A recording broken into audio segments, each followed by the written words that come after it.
everyone, and welcome to the W Show. Thanks to NAB. It is preliminary final week. 4 teams left. They're fighting it out for a place in the AFLW Grand Final. We cannot wait. There is so much to unpack as I welcome in our award-winning journalist in Sarah Black. Sarah, welcome to you.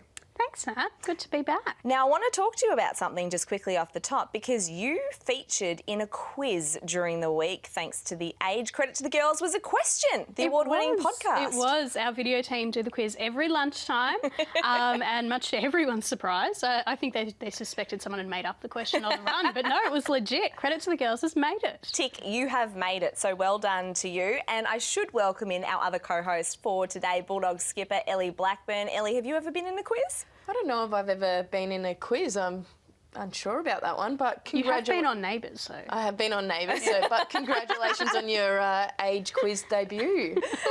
We need to find out more about this Neighbours story at some point, but it has been a big week in the AFLW circle, so let's take a look at what has been making news thanks to NAB.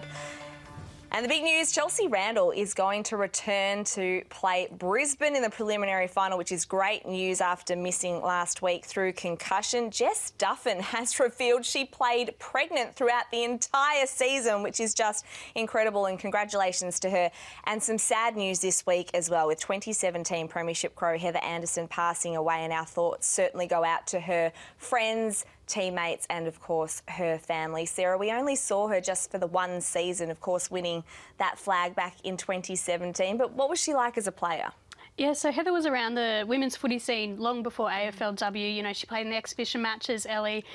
Really ferocious defender. Unfortunately, her shoulder injuries sort of kept her from progressing her career beyond 2017. But she was really fun to watch. She had that pink helmet to help her mum spot her on the field. So, yeah, as you said, Nat, best wishes out to the Anderson family. Did you play alongside her, across from her on the footy field? Yeah, well, obviously in the exhibition games we would have played against each other, but definitely when she was at Adelaide as well. So along with you guys, sending my condolences out to all her family and friends with that sad news. Very sad news indeed. All right, let's talk a little bit about Brisbane and Adelaide heading into a preliminary final. And this is what we have in store. That's Friday night, and of course Saturday afternoon at Icon Park as well. It is the D's and the Roos. So these are our preliminary finals for the weekend. And we'll start with Friday night. Metricon Stadium. Cannot wait for this clash. Now the Lions, obviously fresh, they're well rested after a week off following that qualifying final win, but the Crows on the other hand, Ellie, are coming off a really tough slog. Those conditions at Unley Oval were horrendous. I can't imagine having to play in such wet and heavy conditions, but you've sort of had something similar this season. What is it like playing in conditions like this? Yeah, we played a game earlier on in the season at Box Hill, and I mean, it probably wasn't as heavy underfoot as what it looked like to be at Unley Oval on the weekend, but I mean, tough conditions. It'd be really hard on the bodies of all those players involved, but I mean, they still kept up a fight of a contest. You know, the delay in the game, it would have just been really tough to have managed, but yeah, I imagine there's been a few sore bodies coming out of both Collingwood and the Crows camp from the weekend. Does it carry over to the next game? Like, do you feel like heavier in the legs as well? So could it affect Adelaide in that way? Yeah, I feel like Adelaide, they've been the ultimate professionals throughout the entirety of AFLW, so I imagine they would have done or been really diligent with their recovery as a result of it all. They didn't have to travel, which definitely helps in that result in terms of their recovery side of things, so they've got the upside on that. But look, it potentially would for some players carry over to the week or leading into the finals this week. So we're going to change things up on the W Show with our preliminary final previews and have a little bit of fun. So I've assigned each of you a team. So Ellie, we're going to start with you because you are Doc Clark. Put your Crows hat on. Last time you played the Lions was back in round 8 and unfortunately you lost. So how do you turn the tables this time on the Lions? Well, I mean, from a Crows perspective, you've got to look at how strong your foundations are, and that's what they've got. They've got really good foundations, and it's led extremely well by Bedell and Allen in their back line. They just work so well together. Their ability to intercept so many plays on the ground and in the air, and then their ability to rebound from the halfback and find the likes of Hatchard and Marinoff up the ground is something that they definitely can use to their advantage. So I'd be looking at those players to continue to step up and play that type of footy. But I mean, they're also a really strong clearance team as well from an Adelaide perspective. They've got Marinoff in there, they've got Hatchard in there, that are absolute bulls and disposal getters. So, I mean, they need those players to step up this week. Such a strong team across all lines. Sarah, how are you going to combat all of that? You are the Lions, the hot favourites really for the flag, and just what are you going to do if you're Craig Starcevich? Put your Starce visor on, because sometimes he wears that visor. What do you need to do to stop the Crows? Starce visor on, a little bit shorter than Starce as well. Slightly. Yeah, I think, you know, we mentioned about, you know, the Lions having had the week off. Like, they really did have a solid weekend off too. There were quite a few players who went up to Noosa, some went to Gold Coast. You know, it must be nice living in Queensland. Damn. We had Nat Ryder on the credit to the girls. She's giving us all the insight there. But it means they're going to be fresh, and they're already such a hard-running side. So I feel like their run and spread from the contest is going to be really critical in this game. They can really put the foot down and hit the scoreboard hard as a consequence of that running that they will do. One thing that I did notice in the game, the Adelaide-Collingwood game, is that Collingwood did manage to get Adelaide on the back foot a few times out the back, you know, going inside 50. They were able to change lanes really quickly. We know Collingwood have strong wingers. Brisbane also have strong wingers in Orla O'Dwyer and Sophie Conway. So really utilise those girls and change lanes to spread that Adelaide defence so you can get out the back. Now, Ellie, you mentioned Eb Marinoff. This is going to be a really interesting one because Eb has been quiet in the past couple of finals and she's such a crucial source from them from the contest. You know, she's a real... she has got high score involvement numbers normally and has been down most recently. So I think if you clamp down on Eb Marinoff, that'll help you a lot. Now, Ellie, the Lions do have a really strong tagger in Kathy Spark. Do they put the tag on? Do they just have a slight run with role, or do they just let Eb do her own thing?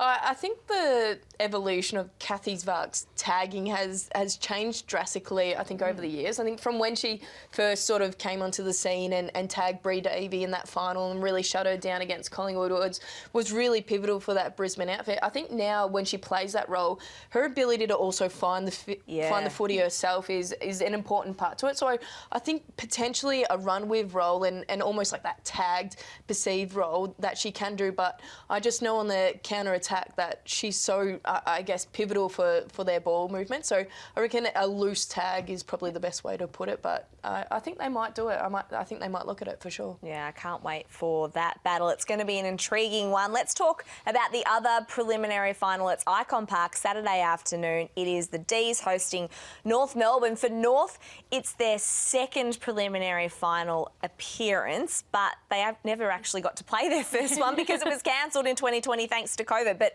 these two sides, the record between them, most of the games have been decided by under 10 points. So this rivalry is terrific. Round two, of course, at the MCG, the D's got over the line by just 2 points and the Roos have only beaten them just the one time. So this record, Sarah, it's pretty in favour of the D's, but I just feel like as the week's gone on, I don't know, there's something about these Roos, don't you think? Yeah, they're really growing in quiet confidence and steeliness.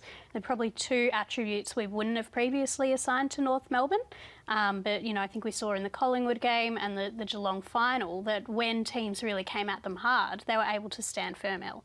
Oh, absolutely they were. And I think it helps with the midfield collection that they have, but then the ability to have your captain in Emma Carney across the half-back line and just control it. She's not getting nearly as many touches as what she once was. And I think it's because she's able to control that back line and sort of set up her teammates around her. But the way they've evolved over the season, it's been absolutely incredible to watch, and the way that their players are working together.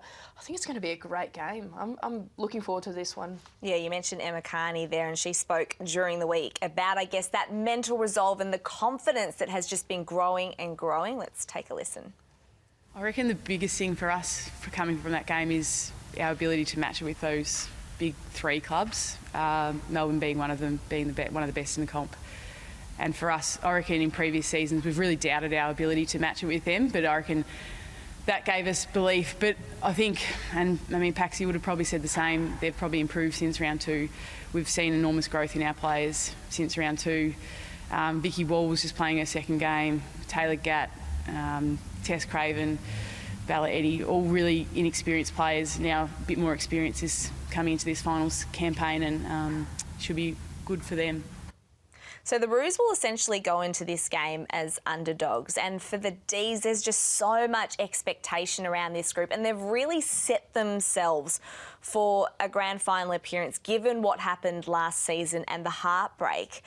Just the two mindsets, Ellie, I'm curious because sometimes when there is so much expectation that you put on yourself and the expectation of external sort of noise and media as well, you can kind of freeze up a little bit with the fear of failure. How do you sort of see that, and how did the Ds deal with that as well? Yeah, I mean, you'd be lying if you said as a player that you completely blocked out that external noise. You can't help but scroll on social media and accidentally click on a Sarah Black article and hear what they're writing about you and saying about you. So, I mean, as a player, it's really challenging, and being in that position, I mean, us as Bulldogs players probably haven't been in that position for quite some time, so it's hard to talk to about sort of the pressure and expectation that comes with it as such. But, I mean, from a Melbourne perspective, this is something that they've pushed so hard for every season of AFLW. So, I mean, they're in another golden opportunity now to win a flag. But, yeah, like you said, the noise, you've got to try your best to block it out, and then try and rely on each other to keep yourselves grounded as much as possible and focus on sort of the season that you've had and your way of going about your football, and trying to really hone in on focus on that, because I think at times it can get to you and you can almost play out the game in your head too much and think about what's next. If we win this, we're in the grand final and we can finally get that revenge or have a crack at that revenge. So they've got to not think about grand final. They've got to focus on this game itself. And I guess, Sarah, too, the flip side of that is just the Roos. Like, you got nothing to lose. That free-flowing footy, it can just come, and it makes teams so dangerous as well. Yeah, one thing that Emma Carney also mentioned in that presser was it felt a little bit like the monkey was off the back in that Geelong win. You know, they've previously been knocked out in elimination finals the last couple of years. So that to have that pressure released, I think we saw the result of that against Richmond. They really just played with freedom and put their highest score of the year on against the Tigers defence that had been pretty resolute up until that point. So it's going to be an interesting battle of attack v defence with these two sides, I think, Nat. All right, Ellie, you're mixed in here now. What are you going to do if you're the Ds? Oh, I think something that's become the most evident thing about Melbourne this year is their skills. And I mean, this has always been a trademark for them, but it's this stuff here. They just know someone's always running by for that handball receive, and their skills are so sharp. Every single time, you know, you have the likes of Tyler Hanks in your team. I mean, Shelley Heath has just evolved as a player. Got Eliza West, Lily Mithen running through the midfield, Purcell. Haven't even mentioned Paxman in the mix of all of that. And so these players are just so reliable by foot, but they also know that they've always got someone coming by for that handball receive. Their game style is just, you know exactly what it is and you know what you should do to stop it, but they do it so well that it makes it so hard to stop. It's similar as to sort of Richmond in that 2017 and throughout their grand final period. So I think Mixon needs to keep relying on that and what they've done over the season already.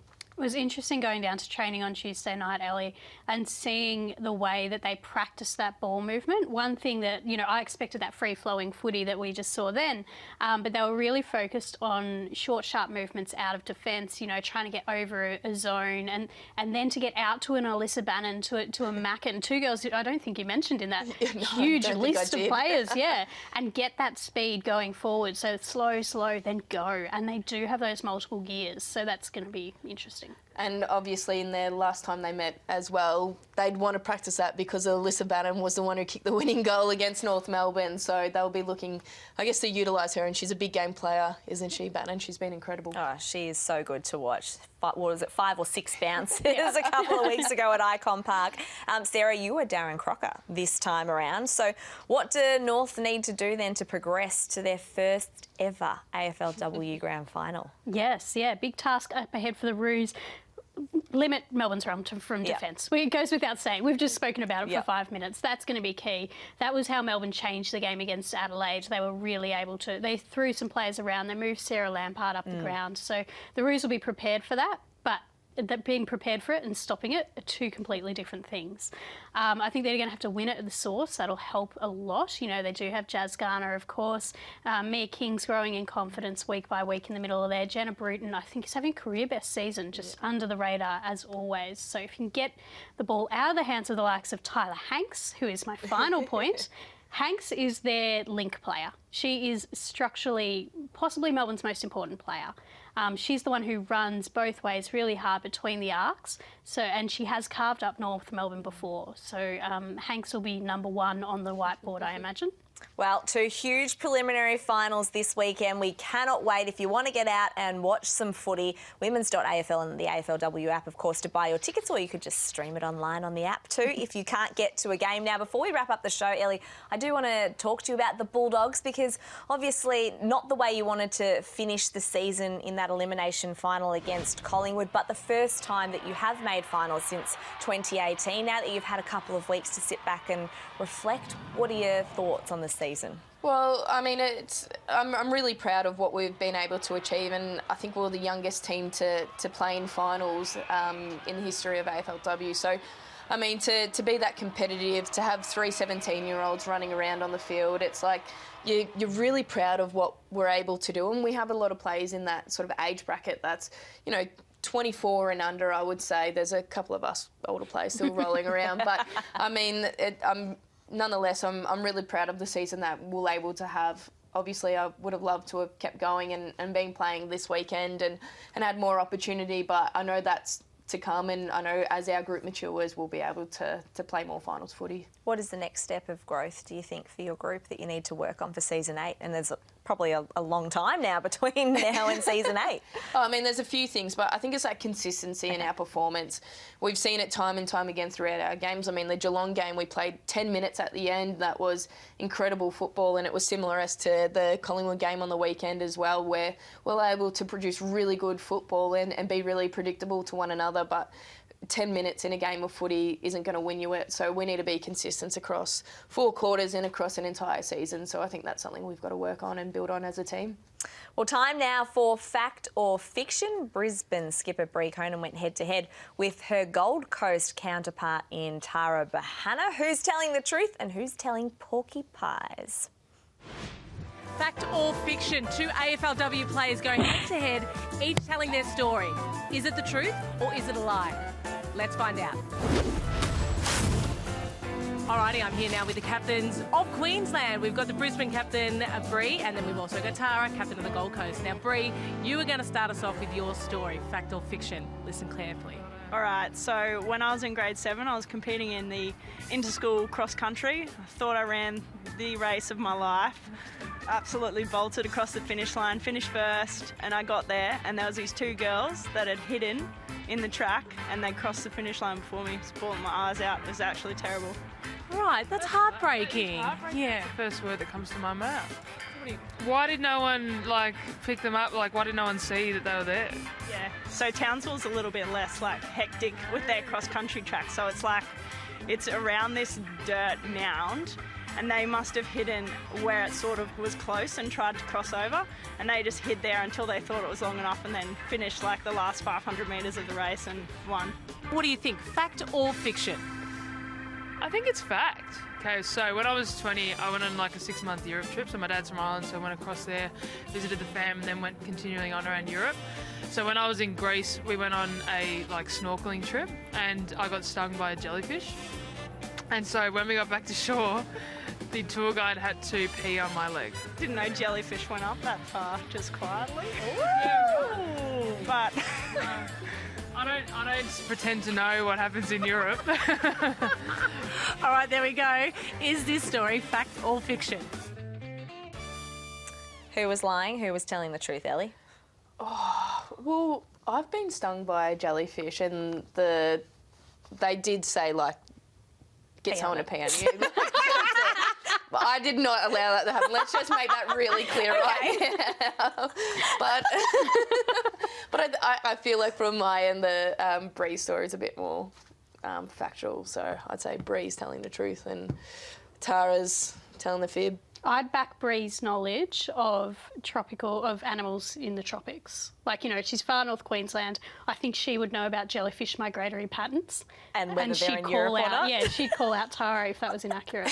Well, if you want to know the truth, make sure you check out our AFLW social channels, because the full video is on there, and then you can find out who is telling the truth and who is telling porky pies. Time now, though, for the buzz just to finish things out, and we love the vibe in a change room in the AFLW. It's one of the unique things about the competition because the girls are such great characters, and none more so than the W Show's very own Ruby Schleicher and her teammates. Check this out.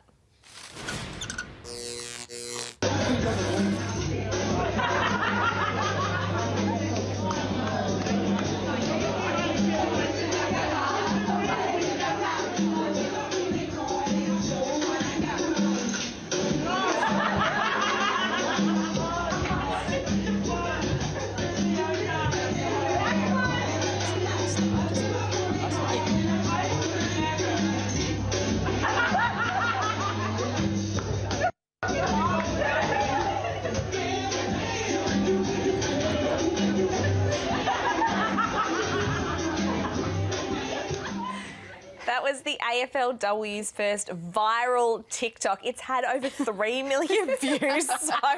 It is ridiculous. I love it. Apparently, it's a Ruby special. Like, she choreographed that to one of their main songs, I guess, for the season. Who's a dancer at the Dogs that might produce something like that? Anyone? Oh, first and foremost, it does not surprise me that one bit about Ruby at all. She's a great character of women's footy, but I feel like it might be Katie Lynch for us. Ooh. She loves a good boogie, loves a twerk. But yeah, is probably probably the best dancer out of the lot of us, I would say. Oh, we might have to get a camera down to the Bulldogs rooms for season 8 and just see if we can get something that beats 3 million TikTok views. Oh, we're up for a challenge as always. I love it. All right, that is all we have time for on the W Show this week. Ellie, thank you so much for being with us. To show our appreciation, here is a Blakeaway voucher. They are a valued NAB customer, so make sure you stock up on some of their delicious pre-made meals and enjoy that. Best of luck in the off-season. Just go have a break, why don't you? Oh, thank you, I will. I'll enjoy a little bit of a break until next time. And we'll see you at the W Awards too on the coral carpet. Make sure you check out Ellie and Bonnie. They're back. Sarah, thank you. Love your work as always. No worries. Looking forward to the footy. And thank you so much for tuning in to the W Show. Thanks to NAB for all of your footy news when it comes to finals. Women's.afl and the AFLW app is the place to go. We'll see you next week.